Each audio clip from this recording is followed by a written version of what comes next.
War. War never changes. Some kind of war junkie? Gentlemen, you can't fight in here. This is the war room. Welcome to the War 102 podcast, where we explore the doctrine, theory, philosophy, and history of warfare. I'm your guide, Paul Darling, and I want to share what I learned in nearly 30 years in uniform. So let's get to learning about the most influential activity in human history, war. Welcome to episode 34, The Fall of Assad and the Rise of a New Middle East. Very few saw the fall of Assad as inevitable, following Hamas's attack on October 7th. Yet the two events are undeniably linked. The events in Syria represent the end of the somewhat secular pan-Arabist National Socialist movement, often described as Baathism. Assad was the last Baathist government, and, while it had abandoned much of its pan-Arabist roots, his fall marks the end of an era in the post-colonial Middle East. The name Syria and its derivatives is ancient, if not so much the nation. It comes from the ancient Assyrians going back to 2,800 years ago. Outside powers, such as Greece and Rome, referred to the region as, generally, Syria, and then naming specific districts.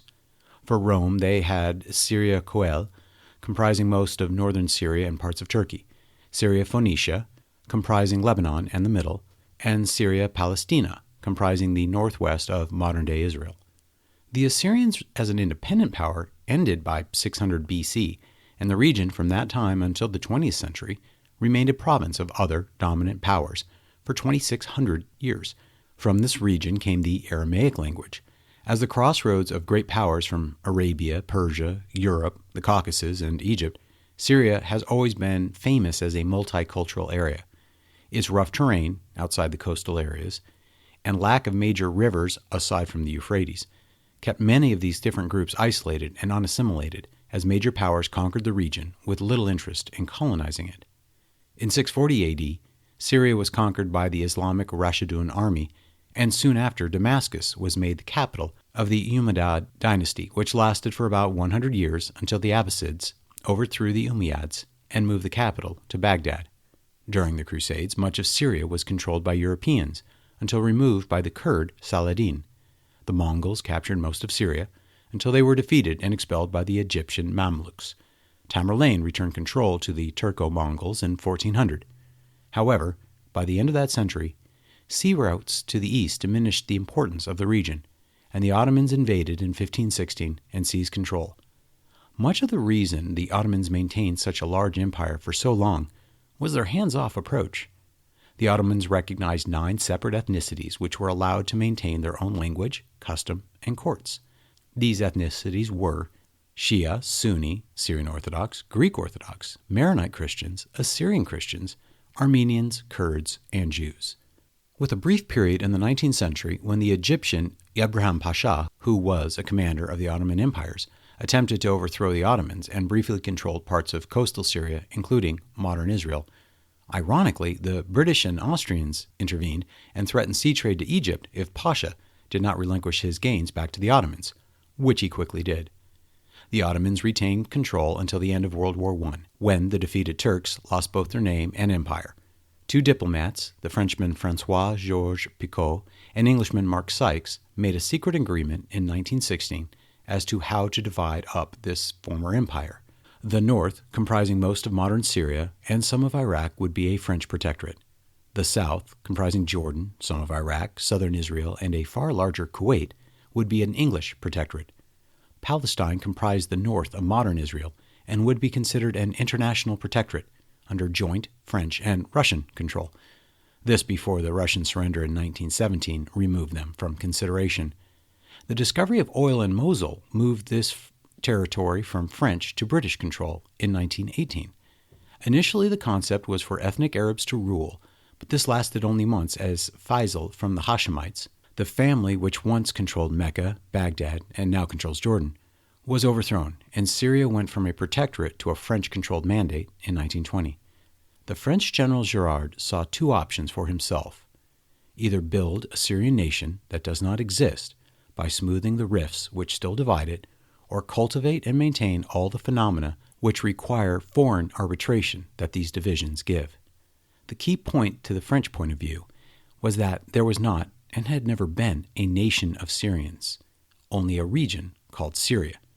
But, as was the trend, the age of empires was dying, and the age of nations and nationalism was rising. By 1925, this led to a revolt by the Druze Sultan al-Atrash, who had a lot of success against the French and, despite his Druze heritage, called himself a Syrian.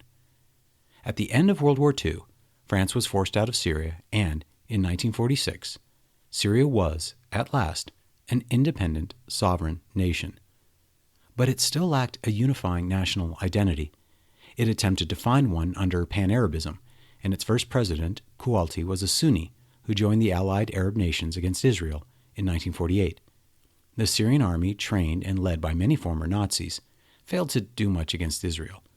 Of the 4 nations bordering Israel in 1948, only Syria refused to sign an armistice.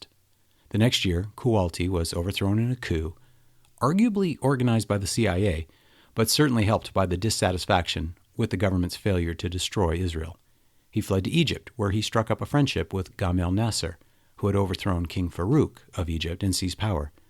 Koualti returned after yet another coup in 1955. The relationship he developed with Nasser led to the creation of the United Arab Republic, which united Egypt and Syria into a single union in 1958. But this quickly dissolved, and in 1961 there was yet another coup, and yet again in 1963 when the Baathists took over.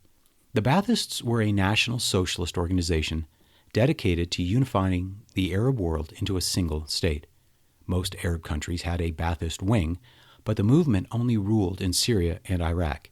Saddam Hussein was a Baathist. Nasser, while not a member of the party, likewise embraced Arab nationalism. A key point of the Baathists is they were largely secular. They saw the Arab identity as having been forged by Arabia, that Islam was a creation of the Arabs, and the creation of a unified Arab world would require a purifying and spiritual action found not in Islam, but through traditional Arab culture. Its motto was unity, liberty, and socialism, though liberty was defined through an anti-colonialist lens. The individual Arabs would have no liberty as we would envision it. Rather, the Arab world would be liberated from colonial rule. The Baathists saw the uneducated peasants as incapable of independence, and they embraced a very communist ideology of totalitarian rule by an educated elite for as long as it took to educate the masses to a level where Baathist ideology was universally embraced, the withering away theory of communism. This would, of course, necessitate the elimination of Islam within the Arab world. In both cases where Baathism took power, they ultimately replaced a Hashemite king, leaving Jordan as the last remaining reigning Hashemite power. Both Iraq and Syria were multicultural, but still rather uniformly Arab nations, and it was in these nations where a new national identity was trying to be crafted around European-drawn borders, deliberately shaped to make weak colonies divided by ethnicities. So what are these ethnicities in Syria? The majority are Sunni Arabs, who once comprised 60% of the population of roughly 20 million. Since the civil war began in 2011, however, several million of these Sunni Arabs are living outside Syria as refugees. The formerly ruling Assads are Alawites, which comprise about 15% of the population of Syria. Alawites are considered Arabs, but not Sunni, and until recently not even Muslim. It was only in the 1980s that Iran's theocracy recognized the Alawites as a branch of Shi'at Ali, the long-form translation to the Party of Ali, often shortened to Shi'at or simply Shia. The etymology of Alawites is literally as followers of Ali, and like Shiites, saw Ali ibn Abi Talib as the legitimate successor of Muhammad, as opposed to Abu Bakr, as Sunnis believe. There are around 750,000 Alawites in Turkey. The Alawites generally live close to the Mediterranean coast, while the Sunni live to the south, clustered along the Euphrates River. The Kurds are the second largest population in Syria and live in the northeast mountains. Significant Kurdish populations also live in Turkey and Iraq. As noted, many of these Iraqi Kurds were originally supposed to be in Syria, until the oil discovery in Mosul forced France to relinquish the territory to Iraq and the British Protectorate. The final main group are the 500,000 or so Druze, who are Arab, but not Muslim, having broken off from Shi'at Ali 1,400 years ago. The Druze are found in the southwestern corner, bordering the other large Druze populations of Israel and Lebanon. The French divided their protectorate into 4 states: The state of Aleppo was the Kurdish area, the Alawite state, with its capital at Latakia on the coast, the state of Damascus for the Sunni Arabs, and the Jabal al-Druze state. Aleppo was the largest geographically, but much of it was uninhabited desert and mountains. When understanding this diversity of geography, religion, and ethnicity, you can see how a secular Baathism was almost a necessity for any power wishing to rule, as Baathism had, at its core, an anti-colonialist socialist ideology. Its alliance with the Soviet Union was natural.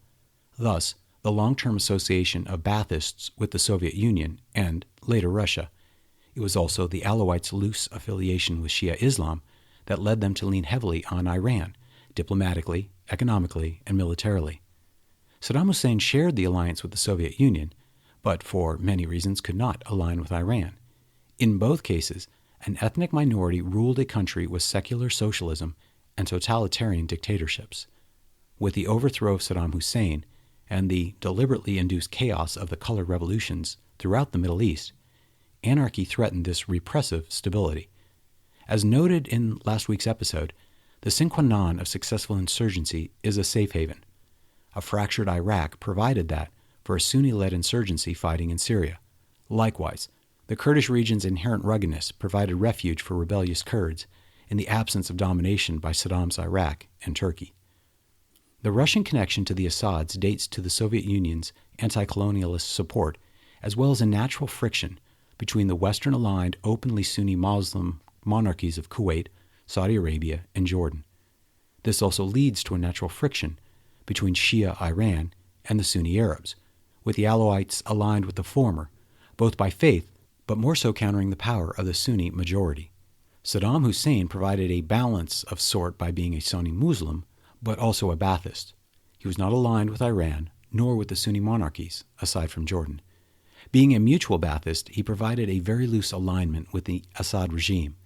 When the U.S. removed him from power, Iraq reverted to a Shia-dominated government, befitting their majority status that aligned with neighboring Iran. The Arab Shias are in a weird position. Iran rejects them because they are Arabs and not Persians. They speak Arabic, not Farsi. Yet because they are not Sunnis, the Arabs reject them as well. The Assad regime, aligned as it was with Iran, was likewise allies with Hezbollah in Iran. Hezbollah, literally Party of God, is a Shia Arab powerhouse in Lebanon, created by and largely dependent upon Iran. The 13 years of the Syrian civil war saw a debatable level of reliance upon Hezbollah for foot soldiers and leadership in the Syrian regime. When Hamas attacked Israel on October 7th of last year, this dragged Hezbollah into war with Israel as well, and not for the first time.